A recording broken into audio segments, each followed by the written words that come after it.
उन योजनाओं के बारे में नहीं जानते हैं, या जानते भी हैं तो आधा अधूरा जानते हैं।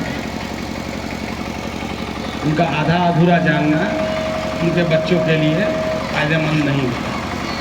जो बच्चे हैं उनकी उम्र कम होती है, वो इन सारी चीज़ों को समझने में उतने सक्षम नहीं होते। तो इसलिए इसी कारण से अभिभावकों को भी बुलाया गया है कि कम से कम उन तक या उनके बच्चों के लिए सरकार की जितनी भी योजनाएं हैं शिक्षा संबंधी, वो किस तरीके से पहुंचेंगी उसको वो जाने। सभी योजनाओं के बारे में डिटेल से सौदागर सर ने बताया है, आपने सुना भी होगा। स्कूल जाने से शुरू करने से लेकर के उसको अपना कैरियर बना लेने तक सरकार की योजनाएं हैं, अलग अलग स्टेप पे, अलग अलग मकाम पर। आप जिसका लाभ लेना चाहें लेंगे। साइकिल की योजना, पोशाक की योजना, MDM या निःशुल्क पाठ्य पुस्तक, ये योजनाएं क्यों हैं? बिहार अभी भी शिक्षा के क्षेत्र में सबसे पिछड़ा हुआ राज्य है। मुट्ठी भर लोग जो अच्छा पढ़ते हैं वो दुनिया के अलग अलग हिस्सों में, देश के अलग अलग हिस्सों में बिहार का नाम रोशन कर रहे हैं, लेकिन उनकी संख्या बहुत ही कम है। दक्षिण के राज्यों में शिक्षा का स्तर बहुत ऊंचा है, वो वहाँ सब लोग रोजगार में हैं, मैक्सिमम लोग अपना कैरियर स्वयं से चुनते हैं। यहाँ तो हम लोगों में जो पढ़ा लिखा है वो भी अपना कैरियर स्वतंत्रतापूर्वक चुन नहीं पाता है।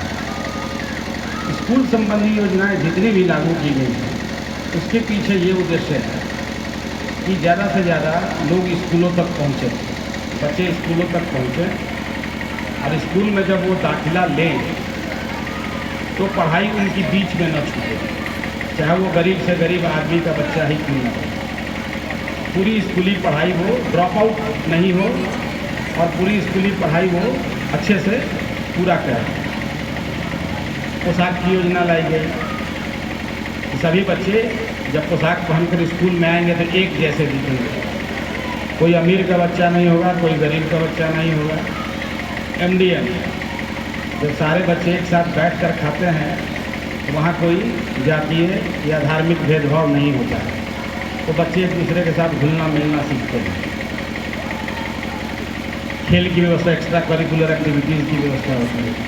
किताबें, हमारे समय में बहुत से बच्चों के पास किताबें नहीं हुआ करती थी, हम लोग दे देते थे अपनी किताबें। आज किताब निःशुल्क उपलब्ध है स्कूल के माध्यम से सभी बच्चों को। तो ऐसा कोई कारण नहीं है कि हम लोग पढ़ाई ना करें या हमारे बच्चे नहीं पढ़ें। गरीब से मजदूर का बच्चा भी जो 300 रुपये रोज़ कमाता है वो भी अपने बच्चे को पढ़ा सकता है, उसमें उसका 1 रुपया खर्च नहीं। ज़रूरत है हम लोग के मोटिवेट होने की और इस मामले में क्रियाशील होने की, ताकि बच्चा स्कूल तक जाए और इन सुविधाओं के माध्यम से वो स्कूली शिक्षा अपनी पूरी कर सके। स्कूली शिक्षा पूरी करने के बाद जब हम स्कूल की पढ़ाई 12th तक की पढ़ाई पूरी कर लेते हैं, इसके बाद भी जो बच्चे 12वीं के बाद तो ही ऑप्शन है, या तो आप कोई काम करेंगे या आगे पढ़ाई करेंगे, और वो पढ़ाई कई तरीके की होती है। कई रोजगारोन्मुखी पढ़ाइयाँ भी हैं, उस तरह की भी पढ़ाई करें। इंजीनियरिंग के क्षेत्र में, मेडिकल के क्षेत्र में बाहर पढ़ना जाना चाहते हैं। अब बिहार के हर जिलों में मेडिकल कॉलेज और इंजीनियरिंग कॉलेज खुल रहे हैं। GNM college, ANM college, polytechnic college, computer institute सरकार की तरफ से, जहाँ की न्यूनतम फीस है, और वो फीस भी अगर आप देने में सक्षम नहीं हैं तो स्टूडेंट क्रेडिट कार्ड के माध्यम से आपको 4 लाख रुपए तक का लोन उपलब्ध कराया जाता है।